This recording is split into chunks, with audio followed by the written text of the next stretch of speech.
അസ്സലാമു അലൈക്കും വറഹ്മത്തുള്ളാഹി വബറകാതുഹു. അൽഹംദുലില്ലാഹ് അസ്സലാത്തു വസ്സലാമു അലാ റസൂലില്ലാഹ് വഅലാ ആലിഹി വഅസ്ഹാബിഹി അജ്മഈൻ. അമ്മാ ബഅദ്. പ്രിയ സഹോദരങ്ങളെ, പരിശുദ്ധ ഖുർആൻ പാരായണം ചെയ്യുമ്പോൾ പ്രധാനപ്പെട്ട 5 മര്യാദകൾ നമ്മൾ ശ്രദ്ധിക്കുക. അതിലൊന്ന് വുളു ഉള്ള ആളുകളായിരിക്കുക. നബി സല്ലല്ലാഹു അലൈഹി വസല്ലം പറയുന്നുണ്ട്, ഇന്നി കരിഹ്തു അൻ അദ്കുറല്ലാഹ് വ അന അലാ ഗൈർ തഹാറ. ശുദ്ധിയില്ലാതെ അള്ളാഹുവിനെ ഓർക്കുന്നത് ഞാൻ ഇഷ്ടപ്പെടുന്നില്ല. അപ്പോൾ ധാരാളമായി അള്ളാഹുവിനെ ഓർക്കുന്ന സന്ദർഭമാണ് ഖുർആനിൻ്റെ പാരായണം. അതുകൊണ്ട് വുളുവോടുകൂടി ഖുർആൻ പാരായണം ചെയ്യാൻ ശ്രദ്ധിക്കുക. രണ്ടാമത്തത് ശുദ്ധിയുള്ള സ്ഥലം തിരഞ്ഞെടുക്കുക. ഒരിക്കൽ പള്ളിയിൽ ഒരു ഗ്രാമീണനായ വ്യക്തി മൂത്രമൊഴിച്ചപ്പോൾ നബി സല്ലല്ലാഹു അലൈഹി വസല്ലം അദ്ദേഹത്തോട് പറയുന്നുണ്ട്, ഇതുപോലെയുള്ള വൃത്തികേടുകൾ ചെയ്യാനും മൂത്രമൊഴിക്കാനുമുള്ള സ്ഥലമല്ല പള്ളി, മറിച്ച് ഇന്നമാ ഹിയ ലി ദിക്രില്ലാഹി വസ്സലാത്തി വഖിറാഅത്തിൽ ഖുർആൻ, അള്ളാഹുവിനെ ഓർക്കാനും നമസ്കരിക്കാനും ഖുർആൻ ഓതാനുമുള്ള സ്ഥലമാണ്. എന്ന് പറഞ്ഞാൽ ഖുർആൻ ഓതുന്ന സ്ഥലങ്ങളിൽ വൃത്തികേടുകൾ ഉണ്ടാവാൻ പാടില്ല എന്നർത്ഥം. അതുകൊണ്ട് ശുദ്ധിയുള്ള സ്ഥലങ്ങളിൽ വെച്ച് പരിശുദ്ധ ഖുർആൻ പാരായണം ചെയ്യുക. മൂന്നാമത്തത് ഭയഭക്തിയോടുകൂടി പാരായണം ചെയ്യുക.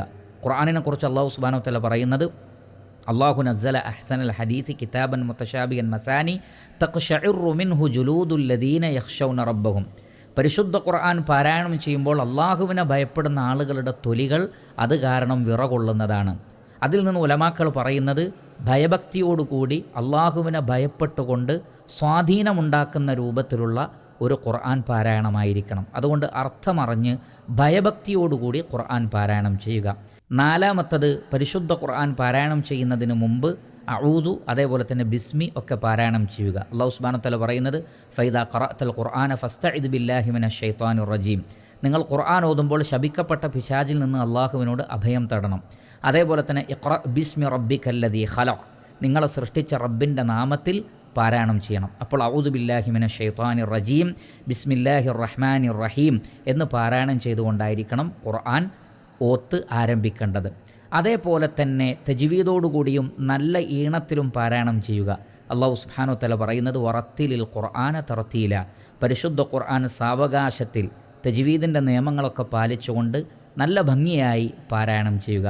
ഈ നിലക്ക് ഈ 5 മര്യാദകൾ പാലിച്ചുകൊണ്ടായിരിക്കട്ടെ നമ്മുടെ ഖുർആനിൻ്റെ പാരായണം. അള്ളാഹു അനുഗ്രഹിക്കട്ടെ. വസല്ലല്ലാഹു അലാ നബീന മുഹമ്മദി വ ആലിഹി വസഹ്ബിഹി അജ്മഈൻ വൽഹംദുലില്ലാഹി റബ്ബിൽ ആലമീൻ.